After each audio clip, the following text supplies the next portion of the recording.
glad that they chose me and giving me this chance, this great opportunity.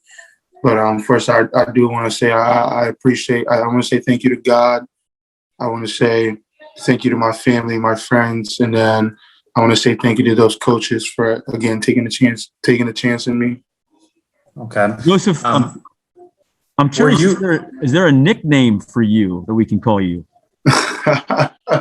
It's a clean slate. You guys can figure it out as it goes, but I go by a lot of things: Joe, JoJo, Big Joe, and then going way back to junior high, the Nigerian Nightmare. But there's a guy who already might have that one locked down. But I'll let you guys figure that out. Well, the reason I'm asking is because you hit with a mean streak. How would you describe your play? Because it seems like it would be terrifying to be anywhere near you on a football team. I just describe it as relentless, like you mentioned, fearsome, fearless and relentless, because I'm not afraid of anybody on that field, and I can't wait to prove that.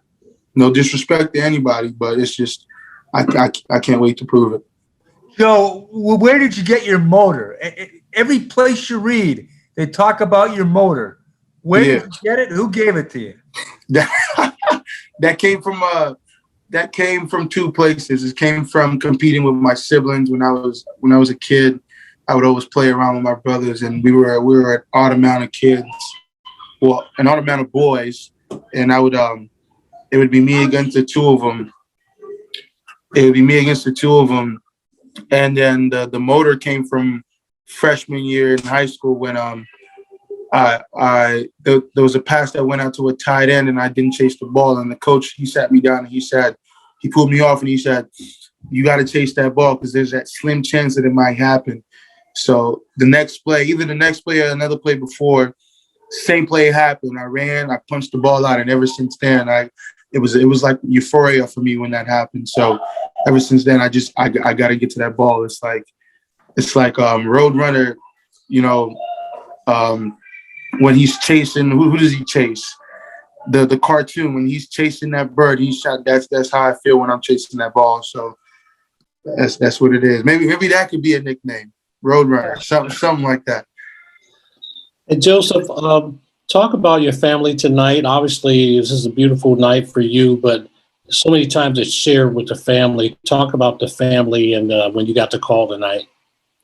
It was awesome. My family's everything to me, and I'm gonna have to get them to every single game I can. Because that's my stronghold. These guys are my pillars. And then keeping me balanced and keeping me doing what I do. So I'm just happy for them because we've been through a lot.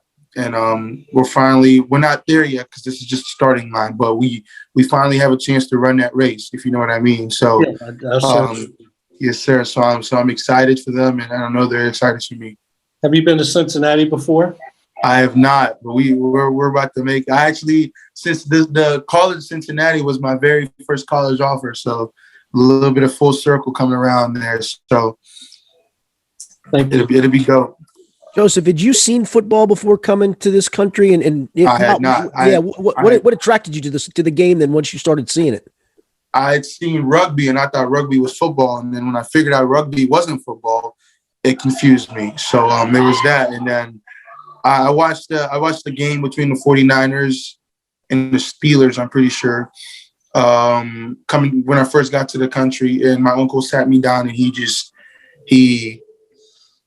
explained the game to me, the basic rules of how to score and what the point of the defense and the point of the offense. And I remember Big Ben throwing a bomb to a receiver. I think it was Antonio, and he caught it and just ran it in. And I remember the whole stadium just erupting. And I just kept thinking to myself, I want to control that amount of excitement and emotion one day. And then from then on, it just kept going. My love for football kept growing.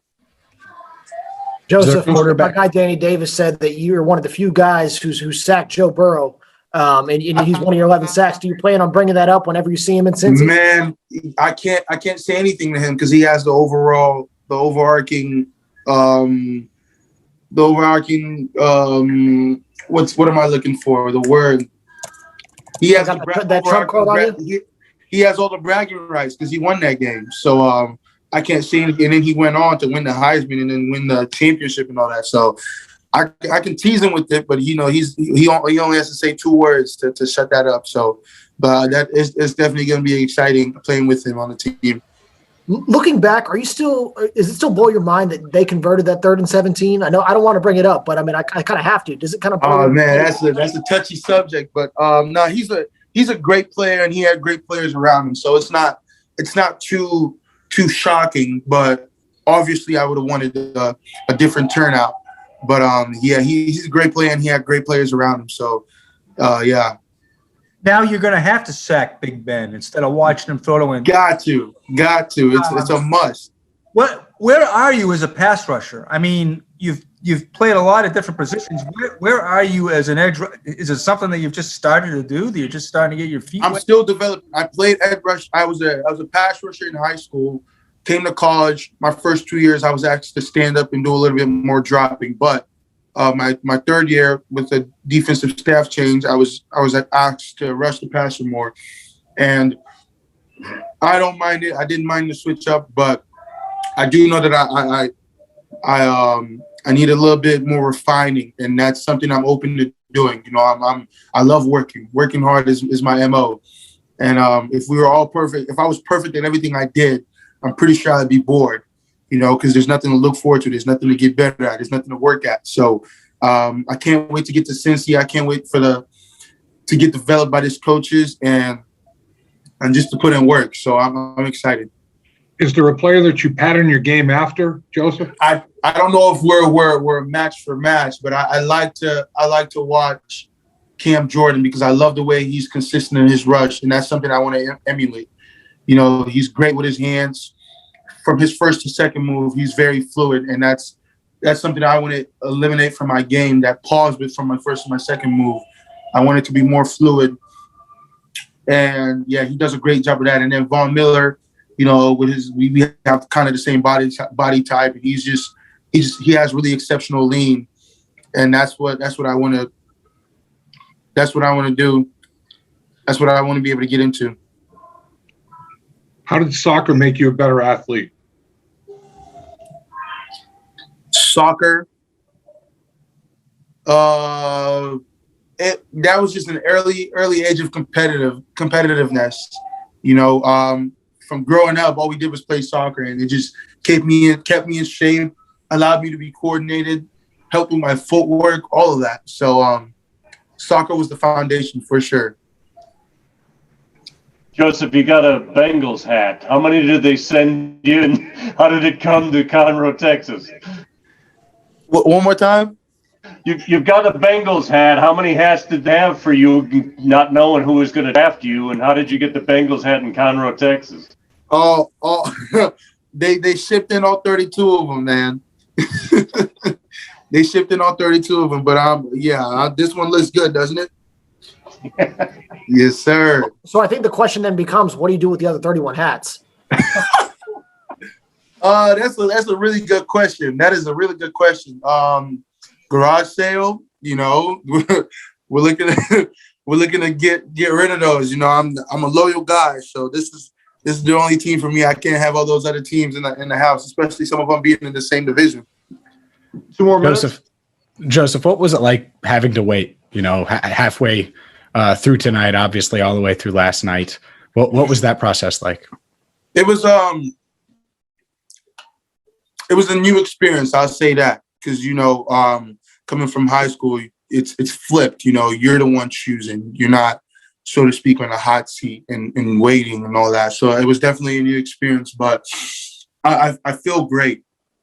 I feel great because I'm a huge believer in that God knows what he's doing. He can see into the future and you can't. So he knows the best possible situation for you. And to him, this was the best possible situation for me. It might not have been the flashiest. You know, you see me, I'm here dressed in diamonds in a suit, and I have Louis Vuitton shoes right now. So I was prepared for the flashiest, but God had other plans. It wasn't the flashiest. it might not look good to other people looking from the outside looking in, but I know and I believe that this is where I'm supposed to be. This is the right situation for me, and I'm gonna make the best of it. I'm not gonna squander this gift that God has given me, and we're gonna go to work, boys. That's all. So We are see you the saying shoes? Louis Vuitton and diamonds aren't flashy? Is that No, I'm saying they are flashy. I was prepared for the flash, but God, you feel me? You know me. I'm gonna come in custom everything. You feel me? I'm prepared, but God has many ways of working, and it is what it is. I'm happy to be in Bengal. As a native Texan, I feel like I got to ask the question: what do you think you're going to miss the most about leaving Texas? Obviously, you're from Conroe, then played in Austin, first time. Nothing. What do you think? Because nothing. Because everything that I do miss, I'm bringing to me. My family. We don't got Whataburger up here. You know that, right? What? That's cool. We're gonna fly Whataburger out. Hey, if you bring one of those in, we will. I'll give you good press for the rest of your life. Don't worry about it. We're gonna fly Whataburger out. Man, oof. Maybe there's a substitute. Is there a substitute up there? There is not. No, there is not. Let's look at the YouTube and TikTok are changing the world. We're about to get on that and do a how-to video, how to make Whataburger. So I'm about to be eating a lot of homemade Whataburger, my boy. Last question. A lot of homemade Whataburger. What made you pick Texas? You had a ton of scholarship offers. What made you pick Texas? Texas was, like I mentioned, I'm very rooted in my family, deeply rooted in my family, and not more so. I was being a firstborn son. I have an older sister, but being a firstborn son, I felt the need to lead my younger brothers. I have 3 younger brothers, and I wanted them to be around the game day atmosphere. I wanted them to surround them in college football so I could encourage and help push them to go do it on their own. And that meant that they had to be close. And Cincinnati, Notre Dame, Ohio, Alabama, those were all really far away from Houston. And I would ask the operating staff at each school, this is what I want to do, and I want to bring my family with me. Are you able to help get my family to games? And they all said, we can't help with that. All we can help with is game day tickets. And I looked into the stipend. The stipend was not near enough for me to bring my family down to game days and all that. So we eliminated really far schools solely for that reason, not because of anything else. But Texas was a good fit. Texas was close to home. Game day atmosphere. Herman had a really good recruiting class coming up. He had just had a winning season, which was the first in a long time for Texas. So everything was trending up for Texas, and I decided to hop on board and hopefully help them to a championship. All right, Joseph, we'll let you go. We appreciate your time and congratulations again. We'll see you soon. Thank you so much for having me, man. Yep. Thank You you. got it. Thanks, guys. Yes, sir. Thank you.